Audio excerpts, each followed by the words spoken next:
ក្នុងឆ្នាំ1974ដល់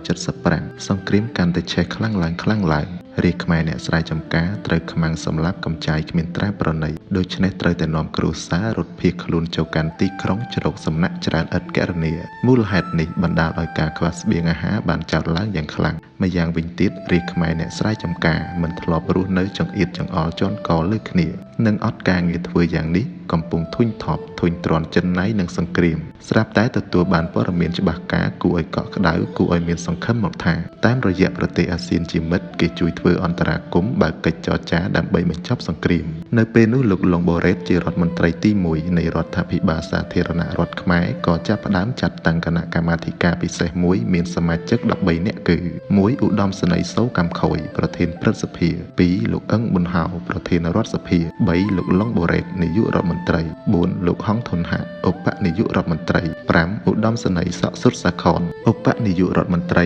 និងជារដ្ឋមន្ត្រីក្រសួងការពារជាតិនៃសេនាធិការដ្ឋានកងទ័ពជាតិ6លោកប៉ាន់សុធីឧបនាយករដ្ឋមន្ត្រី7លោកឡុងប៊ុតតារដ្ឋមន្ត្រី8លោកថោងលំហួងរដ្ឋមន្ត្រី9លោកកំរ៉េតរដ្ឋមន្ត្រី10ឧត្តមសេនីយ៍ លន់ណុល11ឧត្តមសេនីយ៍ លេះកូសែន12លោកកឹមងុនត្រាចទេសាភិបាលធនាគារជាតិកម្ពុជា13ឧត្តមនាវីវង្សសារ៉េនឌីកំពុងរៀបចំកិច្ចការជាមួយគូបដិបកគឺសម្ដេចសីហនុនិងលោកខៀវសំផនដើម្បីបញ្ចប់សង្គ្រាមពេលនោះប្រទេសអាស៊ានជាមិត្តឲ្យយោបល់ថាបើលោកសេនាប្រមុខសន្ធិដ្ឋនៅក្នុងប្រទេសកម្ពុជាដដែលកិច្ចការពិភាក្សានេះនឹងអាចមានឧបសគ្គរារាំងមិនឲ្យប្រព្រឹត្តទៅបានដូច្នេះឧត្តមសេនីយ៍ សូកម្មខុយឧត្តមសេនីយ៍ សុកសុតសាខនលោកអឹងប៊ុនហៅលោកឡុងបូរ៉េតនិងលោកហងធុនហាស្ម័គ្រចិត្តនាំពាក្យនាំយោបល់របស់គណៈកម្មាធិការបន្តអំណាចដើម្បីរាយការណ៍ជម្រាបលោកសេនាប្រមុខលន់ណុលព្រមទាំងស្នើសុំឲ្យលោកថយចាកចេញពីស្រុកខ្មែរដើម្បីទៅព្យាបាលរោគឯបរទេសសិនលោកសេនាប្រមុខលន់ណុលកៀងមាត់សឹងរកពាក្យឆ្លើយឆ្លងមិនរួចតាមយោបល់របស់លោ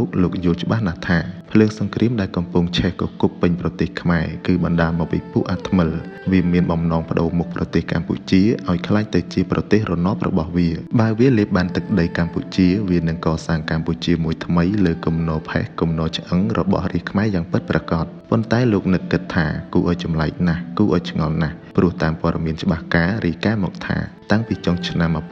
1973ក្នុងសមរភូមិនីមួយៗគេឃើញតែទាហាននិងយោធាជាតិខ្មែរស្លាប់កលើគ្នាគ្មានឃើញខ្មោចបួដួយដោយពីមុនឡើយម្យ៉ាងវិញទៀតរោគគាពាតកំពុងយាយីរូប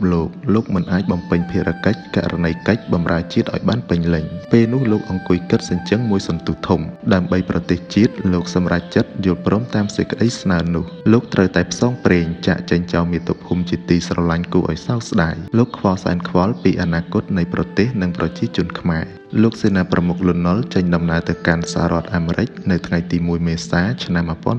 1975មើលចុះគ្រប់បេសកកម្មរបស់លោកសេនាប្រមុខលន់ណុលលោកធ្វើឡើងដោយពេញកិត្តិយសថ្លៃថ្នូរនិងសមហេតុសមផលជានិច្ចឆ្លៀតឱកាសនោះយួនហាណូយនិងខ្មែរអាយ៉ងយួនដែលជាសមាជិកបកប្រជាជនបដិវត្តន៍ខ្មែរគឺអតីតខ្មែរវៀតមិញមានលោកធំសពថ្ងៃលោតកញ្ឆក់យកជ័យជំនះនៅថ្ងៃទី17មេសា